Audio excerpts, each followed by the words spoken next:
right, we're going to go ahead and get started. Thank you so much for coming. My name is Jen Reynolds, and I am the Associate Dean of Faculty Research and Programs here at the University of Oregon School of Law. It's my great pleasure to welcome you to today's Oregon Law Perspectives webinar. The Oregon Law Perspectives series brings the work of our law school's faculty to our colleagues, our students, our alumni, and the broader public. Today's session is the first in our summer series, and we could not be more excited. We are joined by two amazing people, and they're going to talk with us about the purpose of purpose trusts. So allow me please to briefly introduce them. Susan Gary is a professor emerita at the University of Oregon School of Law. Professor Gary has a BA from Yale and a JD from Columbia. Before entering academia, she practiced in Chicago and in Brussels. She has taught trust and estates, estate planning, nonprofit organizations, and an undergraduate course on law and families. She has written and spoken about the regulation of charities, fiduciary duties, including the prudent investor standard, stewardship trusts as a new form of business ownership, the definition of family for inheritance purposes, donor intent in connection with restricted charitable gifts, and the use of mediation to manage conflict in the estate planning context. Jeff Patterson, welcome. He is a partner at Lynch Murphy McLean LLP. He has practiced estate planning law in Oregon for over 17 years. Since receiving his LLM in taxation in 2010, Jeff offers extensive expertise in advanced estate and gift tax planning, including various charitable giving strategies, advanced estate and gift tax structures, succession planning, and an impressive variety of trust variations. There's much more to say about these accomplished people. I know we want to get to the meat of their talk, so I recommend their websites on our faculty bio website and Jeff's firm website for more information. The plan today is for Susan and Jeff to speak for about 45 minutes, and then they're going to take questions. As you have a question, you can feel free to submit it through the Q&A function at the bottom of this Zoom window. Only the panelists and I can see these. You can make these anonymous if you want to. And what we'll do is gather these questions and attempt to get to them during the hour. And quickly before we get started, if you're seeking CLE credit, you're going to receive an email after this event that's going to ask you for your bar number so that we can submit it to the Oregon State Bar. Please join me in welcoming our panel. Susan, please take it away. Wonderful. Thank you, Jen.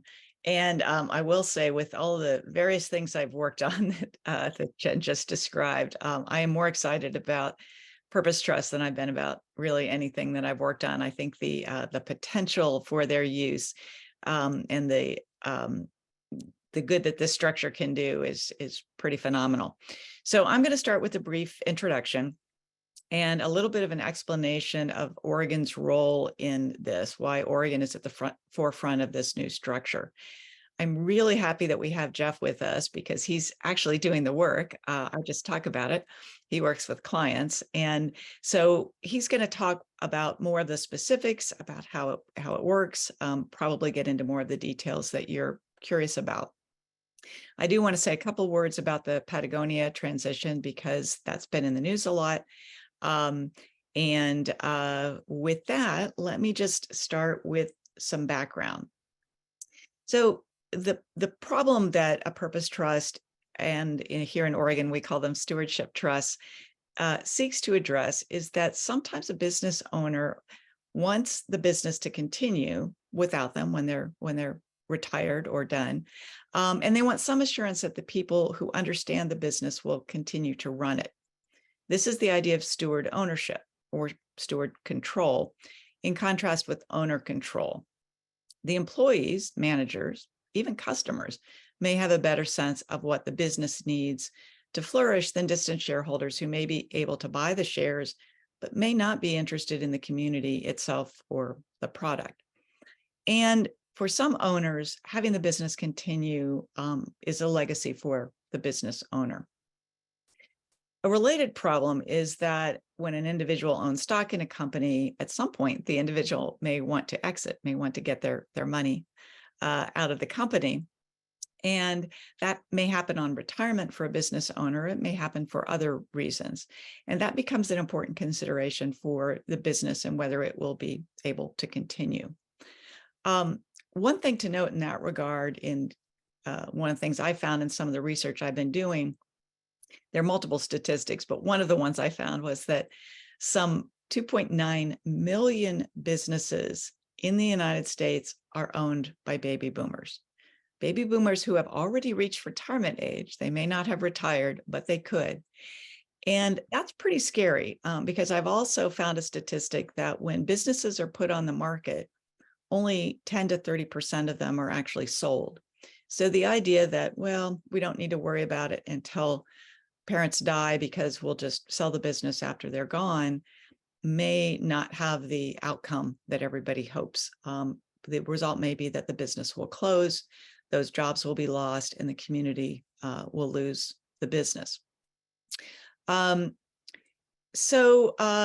Jeff, let me turn to you for a minute and just ask about situations that you've seen or know about that might make a business owner a good candidate for this kind of trust, for a stewardship trust. Well, so the interesting thing is the very reason that you and I met was in 2019, I had a client situation where the business attorney had pulled me into a meeting, and the client proceeded to say, I need to set up a trust that will last forever. No one ever owns the shares, and I've got to take care of my people and my community. Of course, as a planning attorney, my eyeballs began to shake, but I thought there's no way to do this. And within a week of that meeting, I started hearing rumblings of this new statute that was about to go into effect in 2020, 2 months after this meeting, that there was this new stewardship trust. And so the situation with this particular client was that very fact that there needed to be an entity that could hold the ownership of this company and go on and on and on. And after 3 conversations with him, he was dead serious.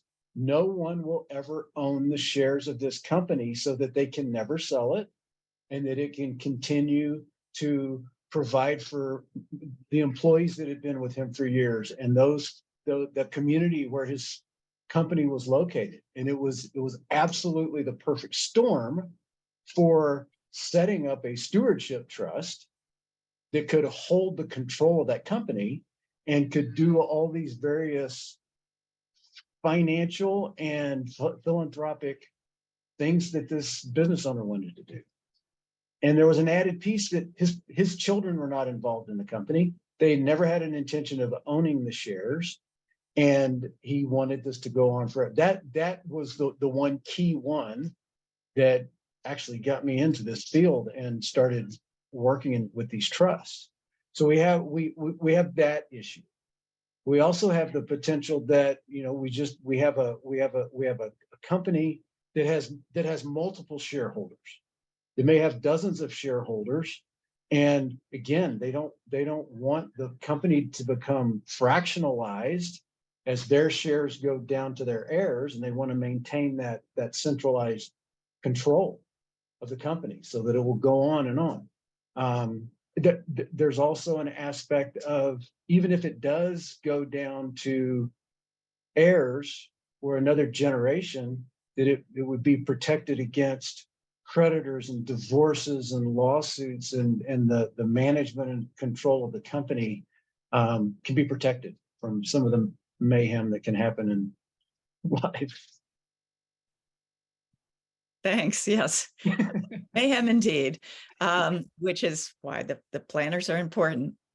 Well, before we get into how a stewardship trust operates, I thought I would just share a little bit about the history in Oregon and how we got our statute. A stewardship trust is what in trust law is called a purpose trust. And so I use those two interchangeably, and sometimes outside Oregon use purpose trust more often.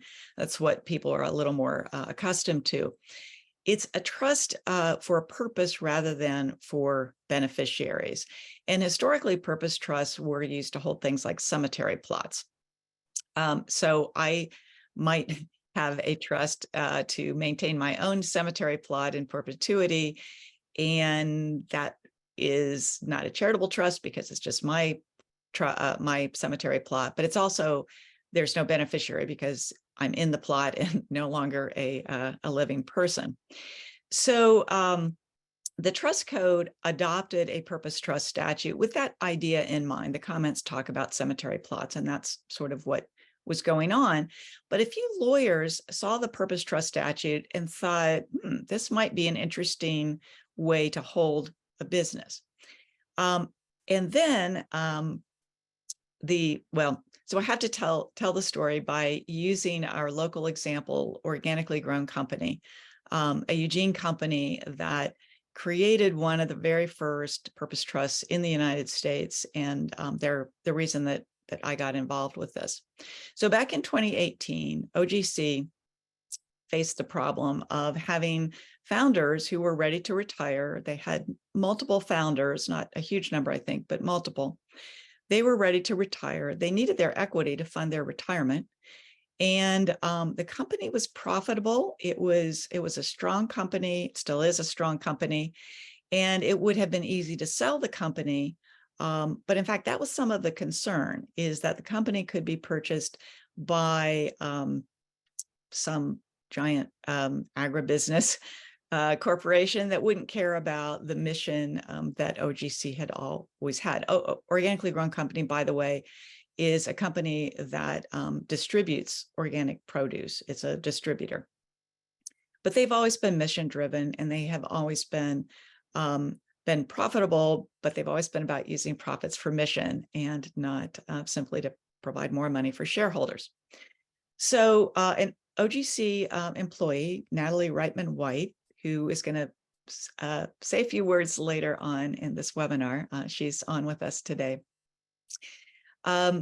started figuring out a solution to this problem. And she figured out got the idea, and there are some companies in Europe that have used something like this, of using a perpetual purpose trust, but one that lasts in perpetuity, to do this. She worked with Stoll Reeves, first the Ron McFall in the Boise office of Stoll Reeves, and then with Penny Serurier and Stephen Bell in the Portland office. The Portland office drafted the trust, but they recommended a Delaware trust a Delaware trust for OGC, because Oregon has the Uniform Trust Code, and the Uniform Trust Code doesn't work. The Purpose Trust statute in the Oregon Trust Code doesn't work if the goal is to hold a business. And that's for two reasons. We still have the rule against perpetuities in Oregon. So a purpose trust ends in 90 years under the statute. I'm so sorry. That's something that didn't get silenced. Susan, can I interrupt real fast? Yeah. Did you want me to run the PowerPoint? Actually, not yet. Okay, just checking. Yeah, thank you. Yeah. I've got some wonderful OGC slides, but I'm going to do that in a minute. So we have a rule against perpetuities, and there's also a provision that allows a judge to reduce the amount in a purpose trust if, in the judge's opinion, the amount is more than necessary. It doesn't work for a business situation. So Natalie and OGC used Delaware for their trust, but Natalie thought that this was a great idea for Oregon companies, and that more Oregon companies would probably use this structure if they could use an Oregon statute. And so she found an Oregon legislator, Rep. Fahey, who was willing to sponsor a statute, and she found her way to me and explained to me how this all works. And I worked with Natalie and with Stephen Bell from Stoll Reeves to draft the statute. We called it a stewardship trust to distinguish it from our purpose trust. We still have the other kind of purpose trust in our statute. And so our statute refers to this as a stewardship trust. At the time, I was kind of hoping the rest of the company would pick up on this wonderful term or name for the purpose trust. But so far, it's only Oregon that calls them a stewardship trust, but I like it. Okay, so at this point, I am going to see if I can manage to share a few slides quickly. So these are slides that were prepared by Natalie Reitman-White, and I have been using them with her permission because they are how I first was able to understand this. It's as Jeff said, when he got that first client and sat in that first client meeting, it just for a trust lawyer doesn't make sense. And it took me a little while to figure it out. So I start with this slide only because we've already talked about the pieces in this slide, but I really like the picture of the truck. You can see them around. Okay, just a few slides. I'm a visual learner, so I hope this is helpful to some of you. The trust itself owns the company. So the trust owns all of the voting shares of the company.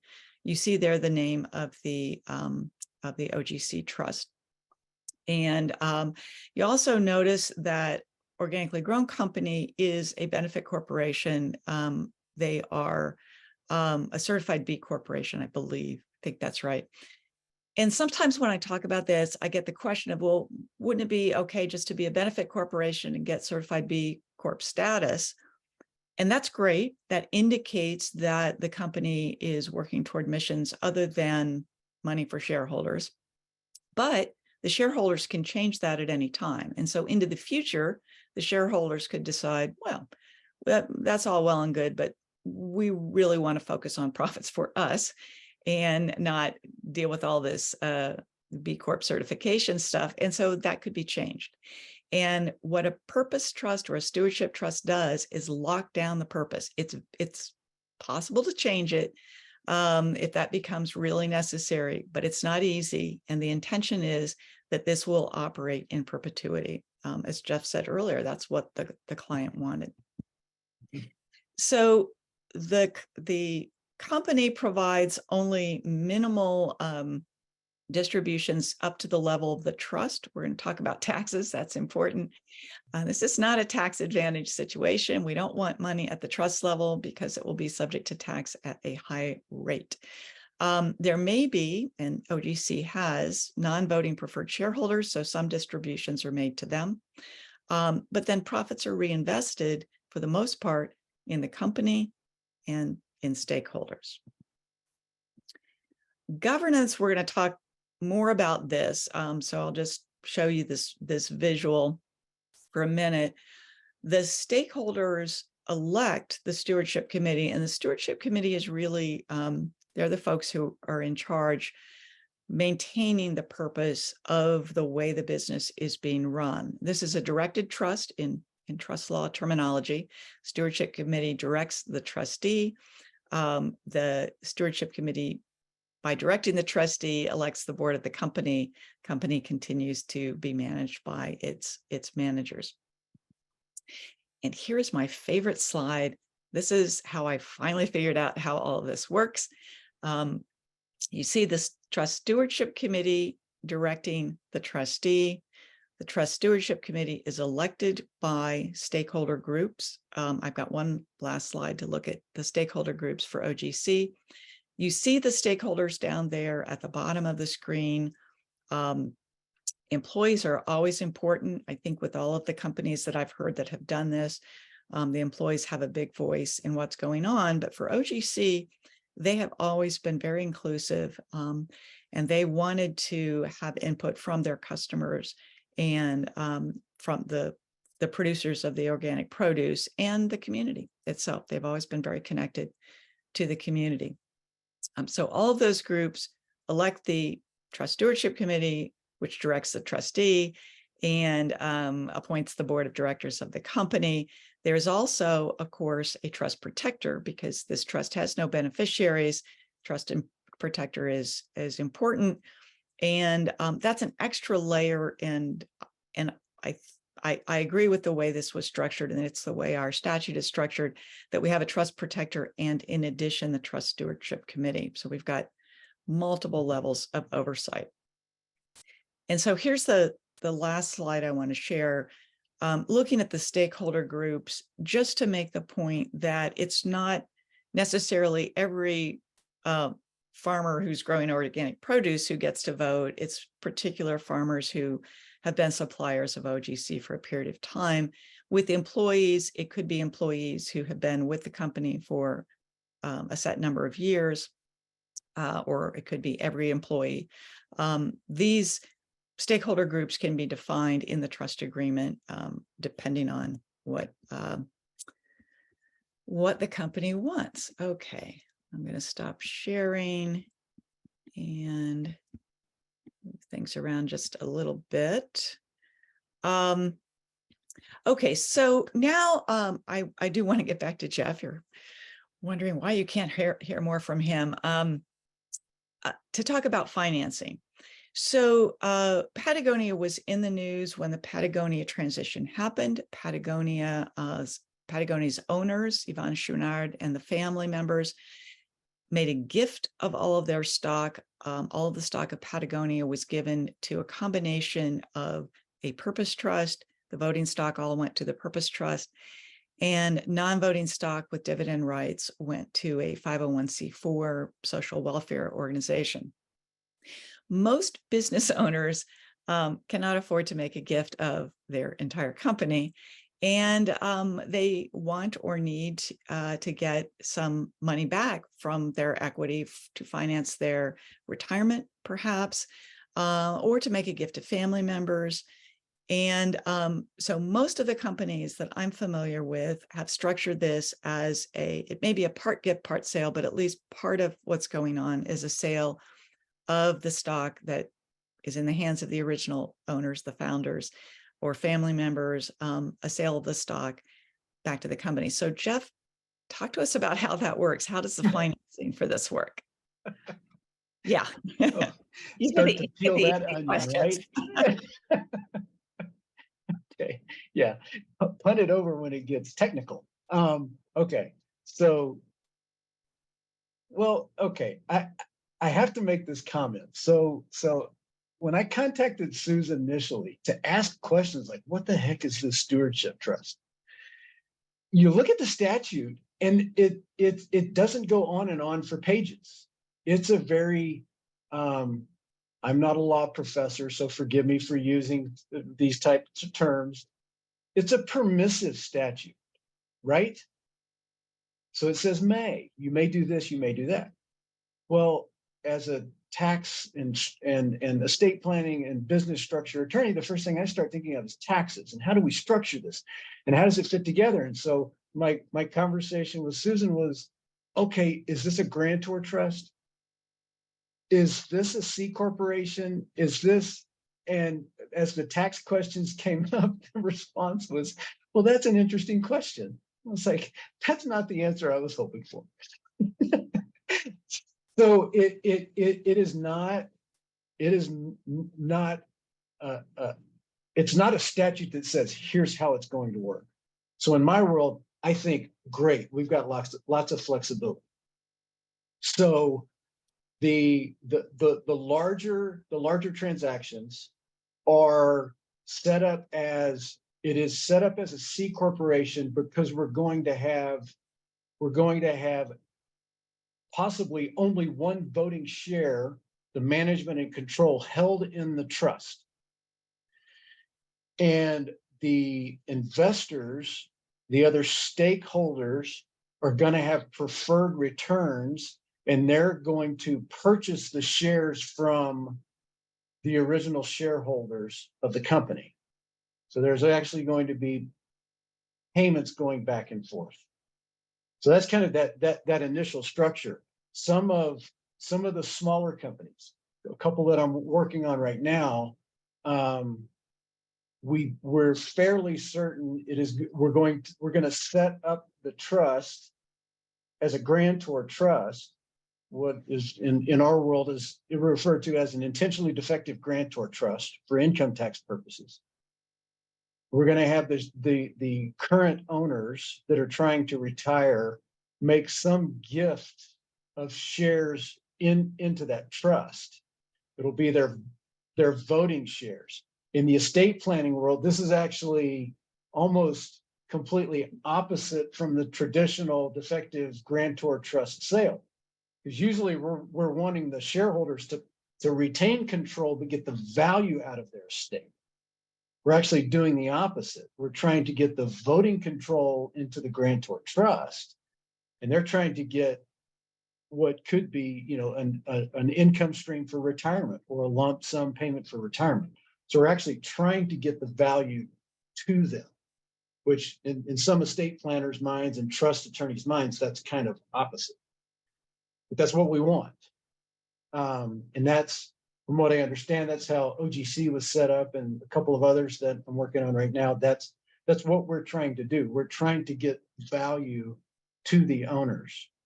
So it could be set up as that, preferred stock, voting share, multiple classes of stock, which implies a C corporation. Could be a partnership, an LLC. We could set these up as grantor trust, where there's going to be a gift of some of those shares into the trust, and in turn, if it's a sale to a grantor trust, there may be funds, there may be income stream that goes into that trust that in turn pays back the owners so that could be a financing structure between, so that we're relying on revenue ruling from the 80s, 85 or 87, where that it's income tax neutral, so no gain is recognized on that sale. And I know we're gonna punt a little bit on some of the tax issues, but as far as like the structure goes, it could be set up as a grantor trust sale, and that's how those owners would in effect be able to retire and provide income stream for their retirement and getting out of the business and transitioning out of the business.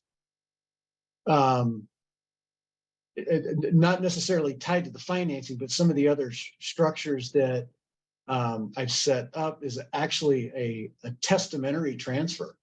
So we've gone through the mechanics of structuring the actual stewardship trust, and then on the actual estate planning side of the clients and the owners' assets and estate structure, having, when they pass away, then those shares are going to be transferred over into that stewardship trust. Any other thoughts on financing and the structure?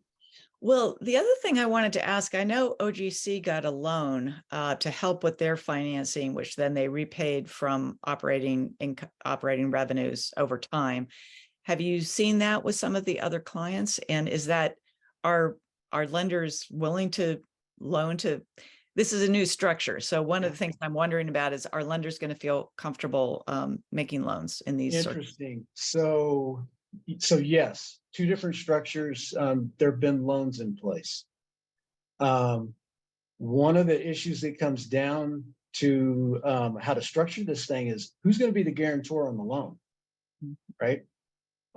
Which is going to raise some other planning issues in a minute that I'll raise. But we've had situations where the trust is the guarantor on the loan. The company is also, so you have co-guarantors, so that they're, because a bank wants to know, like, who's the viable economic interest here, and if something goes south, how can we be made whole, and how are we going to secure the interest in that loan? So we've used co-guarantor structures in different ways, whether it's the selling shareholder, which makes them nervous with the trust, or the company in the trust, which raises some of the cash flow issues and some of the other tax issues. But the cash flow issues comes down to, well, if we only want voting control in that trust, then who's going to be making payments on that loan? And so we've had to set up situations where, the company is going to make payments on the loan. They're going to be the guarantor on the loan on behalf of the trust. And you're right, it's a new thing. We've even had problems with finding trustees to serve, because especially if you're going the route of a corporate trustees, they want to know what's my risk and what am I dealing with. Right. Tell them, you're going to be holding one voting share. They're like, what? Where's the money? Where's Right. the assets? Right? Where are the assets and what's the role? And I assume that the corporate trustees aren't going to be compensated at a very high level because they're really not doing too much. They're not managing assets. That's exactly right. And which is such a different role for a corporate trustee. Because they want to know, okay, are we managing the assets? Are we controlling the finances, the investments? We're held to prudent investor standard, all these different issues. And we start to tell them, no, it's just voting shares. Like, how long has this been around? And like, I don't know, in the middle of the pandemic, 2020. And recent, but I will say I've done a couple of presentations to a couple of big banks who have are authorized to, not in Oregon, but are authorized to do business in Delaware. And there is interest out there. It's so for anyone who's listening who has contacts with banks or professional fiduciaries, there is going to be a need for this, and it'll be interesting to see.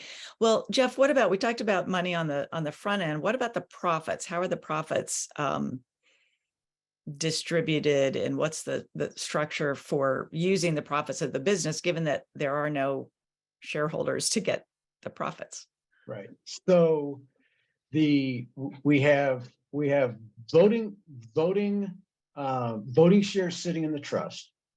You've alluded to, we don't want income hitting irrevocable compressed income tax rates. So the preferred shareholders, they still get their preferred returns. You can service debt. You can provide employee benefits into fringe benefit. It's a way. So I think back to my original client that we talked with about this was, well, we want to really be able to sink corporate cash into taking care of, quote unquote, my people. So you got employee benefits, bonuses, community organizations that, whether it's a community foundation or some other charity in town, there's a whole plethora of possibilities there. And that if there's tax-minded people in the audience, you have a C corporation that had, and the voting shares down here, we're always concerned about double taxation. If there's dividends or profits distributed out to the shareholders, they get taxed, but there's a corporate tax at the corporate level. Well, we can service debt and have all kind of deductible expenses at that entity level that takes care of the company stakeholder, where a lot of that taxable revenue could be deductible expenses. Yeah. Well, and one of the things I've gotten particularly interested in is the use of this structure with a focus on employees. There is, and I did want to mention, because people may encounter this term, there is a lawyer in New York who has been doing this sort of trust for a few years, and he calls it an employee ownership trust.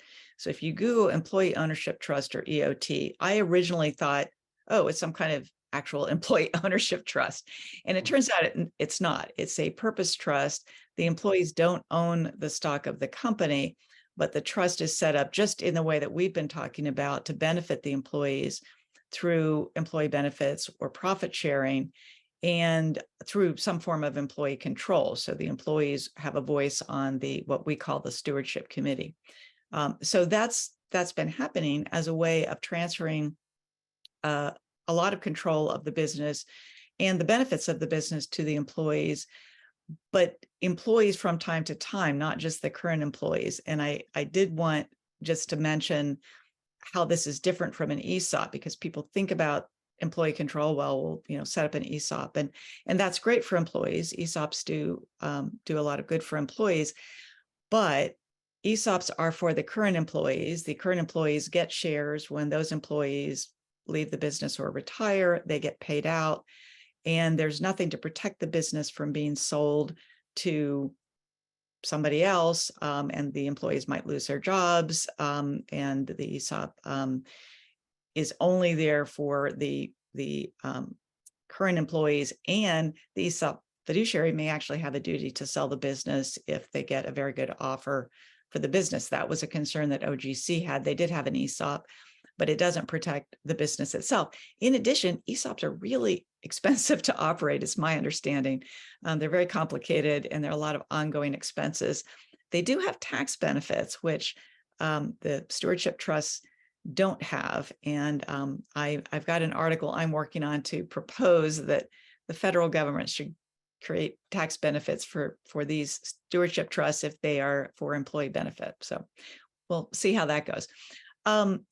Jeff, what about governance structure? Let's talk a little bit more about that. I had the one slide about governance structure, but how do all of those pieces work? Okay, so here's where things get very different from any traditional trust that we think of.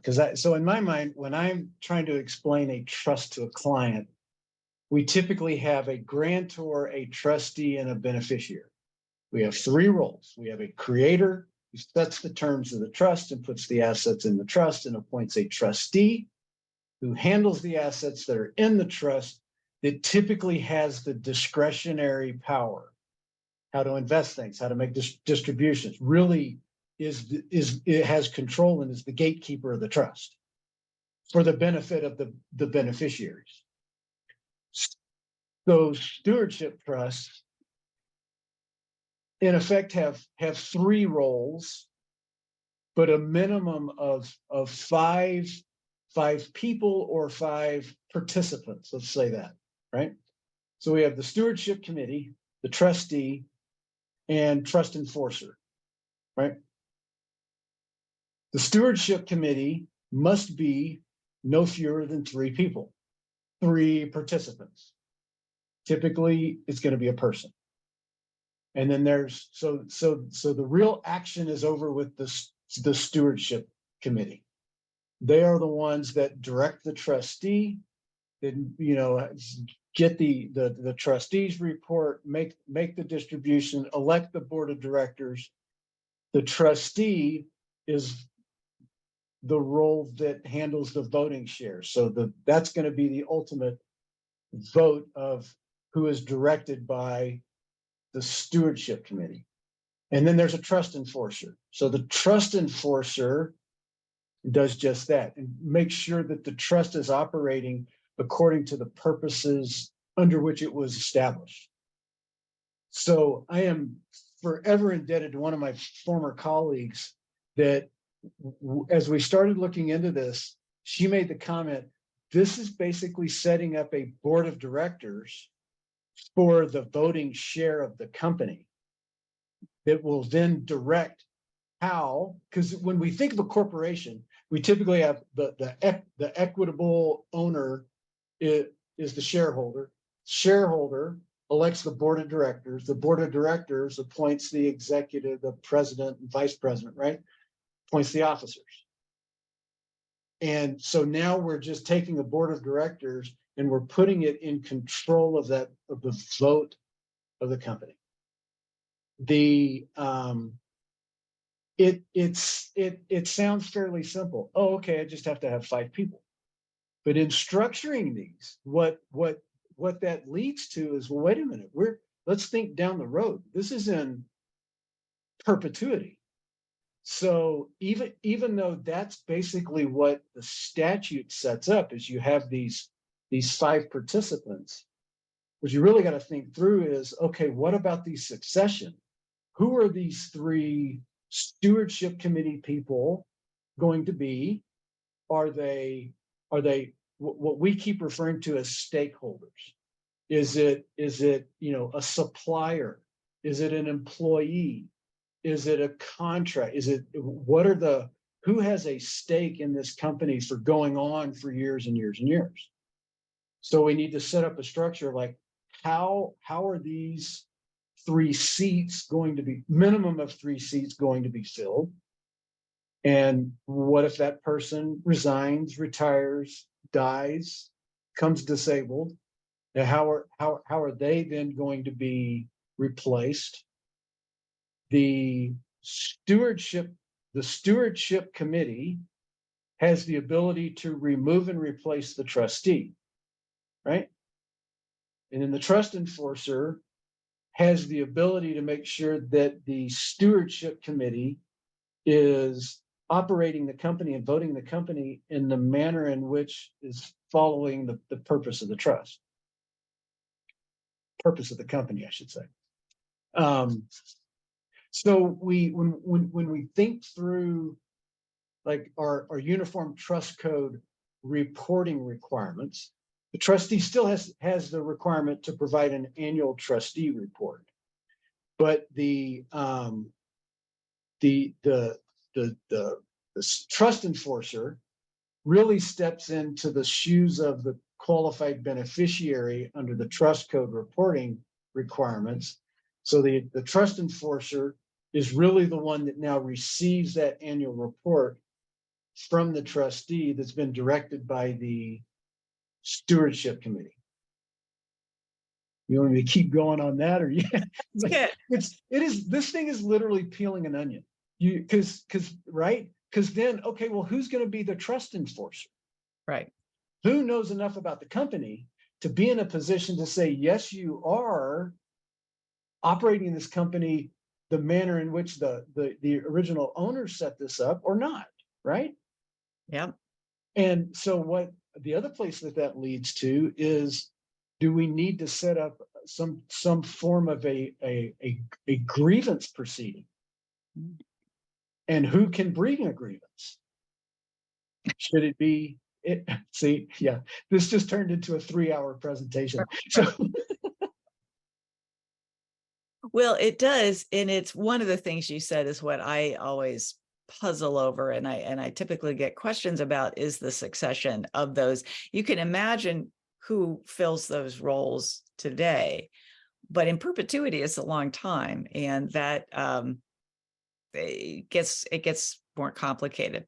So I am conscious of our time, and one of the things you said was, well, who's going to be the trust enforcer? And I know that Natalie Reitman White was, and maybe still is, a trust enforcer for Organically Grown Company. So I would love to have her say a few words, and then we can talk about questions. If we have time, we'll talk some more about some of the tax issues, but you've already had a chance to say a few things about that. Yep. So let me just introduce Natalie, who I think is listening in. Natalie has been working with an organization called Alternative Ownership Advisors. She was with OGC. She helped, as I said, she masterminded the transition into purpose trust ownership for OGC. And then OGC started getting lots and lots of calls from people saying, hey, this is a cool thing that you did. Tell us how you did that. And so they spun off Alternative Ownership Advisors as a sub owned by OGC. Natalie has been working with that organization, helping other businesses transition into purpose trust ownership. The one I'm really excited about, there's several on AOA's website, but I'm particularly excited about Local Ocean, which is a fabulous restaurant in Newport. And whenever I mention that to people, they say, oh, we go to the coast just so we can go to Local Ocean. Well, Local Ocean is now owned by a purpose trust. So Natalie, if you're there, talk to us a little bit about what AOA does. And I know AOA is transitioning to purpose owned, I think is the new endeavor. Yeah, hi there. Can you hear me? Yes, wonderful. Hi, thanks, Susan. Hi, Jeff. Hey, Natalie. So thanks. Yeah, I'm actually still serving on the Trust Stewardship Committee for the trust that holds the ownership of Organically Grown Company. So as Susan mentioned, I've been elected into my second term by the stakeholders to hold that role. And we basically see ourselves as the steward owners acting on behalf of the stakeholders to make sure that the company continues to be run for and benefit the purpose, which is promoting and supporting sustainable and an organic food and agriculture through its daily operations by being a produce distributor. So that's what we do. And, I'm pleased to say that this is kind of a crazy ownership solution. We'd been around for 40 years. We'd started off as a nonprofit and realized that the best way to promote organic agriculture was to be a for-profit by helping the growers make a living doing it. We were for a long time an agricultural marketing co-op owned by the growers. And then the employees also wanted to share in ownership and governance. And so we added on employees as owners. And when we came up with this idea that maybe a person shouldn't be an owner, a purpose should be an owner, because people can come and go, but you want your purpose to remain. Some people thought it was a little crazy, but I'm pleased to say 5 years in, it's really turning out well. We don't have to deal with the continual kind of planning for stock buybacks when somebody leaves or retires. We've paid down the loan that we used to pay off the initial shareholders, their nest egg out of the company. And now we can use the free cash flows to reinvest in the business, save for a rainy day, or share out with our stakeholders. So I think it actually can create a more resilient and better business model by aligning everyone, not being distracted by ownership changes, and allowing a company to, still be a for-profit company, but plow all those profits back into doing what it does and serving those folks that work for it and are serviced by it. So yeah, I don't know what else to share, but I'm super glad, grateful to Susan for helping us pass the Oregon legislation. And I really hope that it can be, Oregon's been a pioneer in so many progressive pioneering legal changes over the years. And, we've been working with companies to do this. And we've, you mentioned Local Ocean Seafood. We also have a handful of other great Oregon companies who are in process with doing this. And I think it's going to keep, companies in Oregon from being sold out to an out-of-state buyer who may or may not keep their operations in Oregon, or allow some legacy companies to go on whose, kids don't want to take over and employees don't necessarily want to buy the company. So, yeah. Now, I think for a lot of businesses, it is a way to keep going and not lose the company in the community. I did want to tell everyone that don't do it while you're listening to us, but afterwards, take a look at the Alternative Ownership Advisors website, because there are quite a number of really good articles.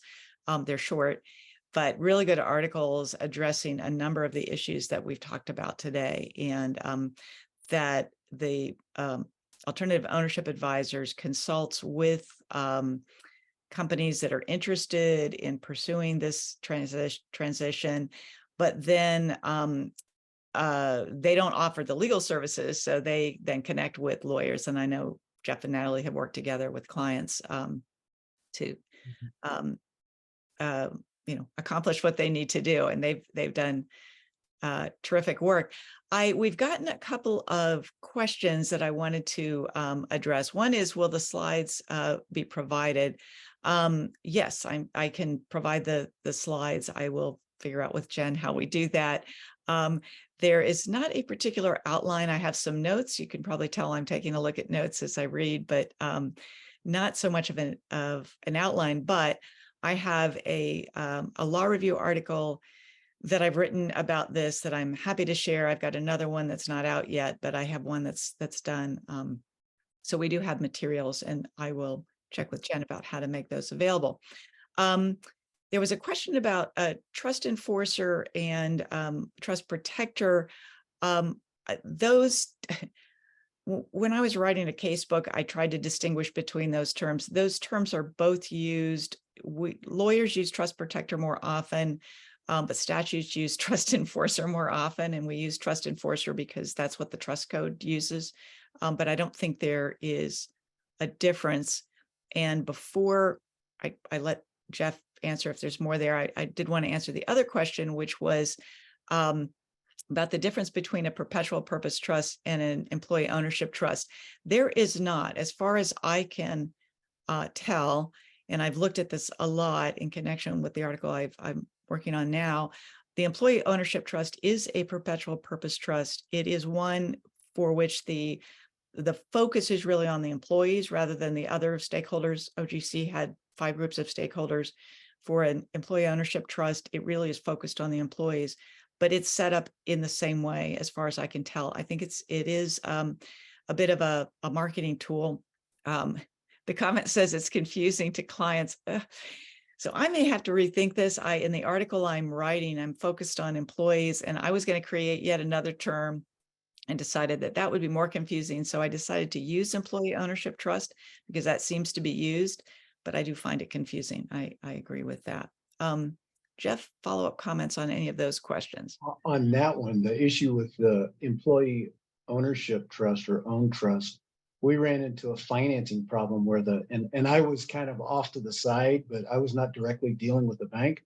But there were some documents that they were wanting signed that actually said, yes, this stewardship trust is an EOT, an employee owned trust. And we were going through some of the regulations, and the definition of the regulation is like that an employee is a beneficial owner of the shares that are sitting in the trust, and everybody had a panic attack. And so there's to say there's confusing with clients and lawyers, there's confusion in many areas with where these different terms are used. Yeah, to add on to what Jeff was saying, I was involved in that transaction, and it is not a qualified retirement plan like by ERISA, the same as an employee stock ownership plan. It does not receive the same tax benefits, and the employees are not legally the owners. So it is marketed as such, but it's really the employees sharing the benefit of the profits and sharing the governance, but it's a purpose trust. Similarly, I'll just add, you don't necessarily have to have stakeholders sharing the profits, such as employees, customers, and suppliers. You can also do something like what Patagonia has done, where you can set up a nonprofit that can receive the profits because the nonprofit is furthering the purpose. So the company is still a for-profit company. It's owned by the trust. The trust holds the control, but the nonprofit receives profit distributions in order to focus on climate change mitigation. So we've seen that by some folks where they say we want 30% of the profit to go to the employees, 30% to our local community through a nonprofit, and 30% to, I don't know, suppliers. Yeah, thanks, Natalie. That's good to remember that with Patagonia, that was a really important part of that structure, was that the profits will all go to the 501c4. And Michael Bloomberg has announced that he is doing something similar. And I think, as best I can tell, the profits will go to a C3, to the Bloomberg Philanthropies. So it will go to a charity. The advantage of that, of course, is that there are tax benefits then when the dividend shares are being transferred to a charity, to a C3. But even with the C4, because there's no gift tax on transfers to a C4, the Patagonia folks were able to avoid a lot of the transfer tax consequences because the bulk of the value of the company went to the C4. And I think some companies may want to do what Natalie was just talking about, which is divide it up and designate some of that. I think it is. I was really excited about the Patagonia transaction because there was a prior transaction where a company was given to a 501c4, and the C4 just sold the company and kept the money, and the money will be used. And Shunar, the owner of Patagonia, could have done that. And what he wanted to do, and the reason for the purpose trust, he wanted to protect the business so that the business would continue to be operated as it has been, with an emphasis on environmental purposes in connection with the business decisions, and a lot of support for employees, which has been the way he's run his business as it's grown. And so it is protected. There's another question from that's posted about, what do you do in 20 years? Well, but the point of this is that the business will continue. So it won't be the current owners. They've moved on. And it won't even be the current employees. It will be the future employees who are benefiting from this. There is something like this. It is a trust in the UK, the John Lewis Partnership, which was created, I think it was finally set up in 1950, although the idea started in the 1920s. It goes back almost 100 years, maybe officially fewer than 100 years, but the idea and the beginnings of the transaction or the transition are about 100 years. And it's the current employees who benefit. The business continues on and on into the future. And I think that would be the hope. Jeff, do you have thoughts about long-term perpetual nature of these things? Well, yeah, the direct answer to the question was you can terminate these trusts. You can have, the trust enforcer, the trustee, and the stewardship committee all agree to terminate the trust.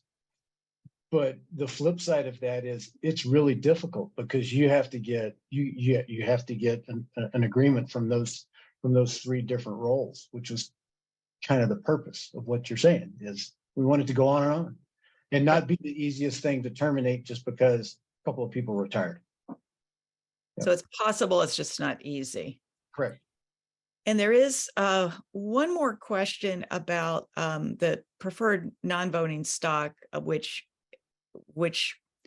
I makes me think about one other thing I wanted to say. The advantage of the preferred non-voting stock is that the question is about whether there's an advantage for the founder keeping that as a retirement stream. And I'll let Jeff handle that. But the other thing I wanted to say is that in some families, the next generation of kids don't want to run the business, but they kind of like to have a bit of the income from the business. And so what the company can do is put a small percentage of the company into the non-voting preferred stock. It's a way for the family to maintain an income stream also in perpetuity, because those shares can then be transferred to subsequent generations of families. And there is the Bosch company in Europe has done that, and the family continues to own a small percentage of the shares. They get dividends, but they don't control the business anymore. But Jeff, on the question of the founders, is that a structure that you've been using, the non-voting preferred? I think you said that. Yes, and then you're just into the kind of the traditional estate planning concerns.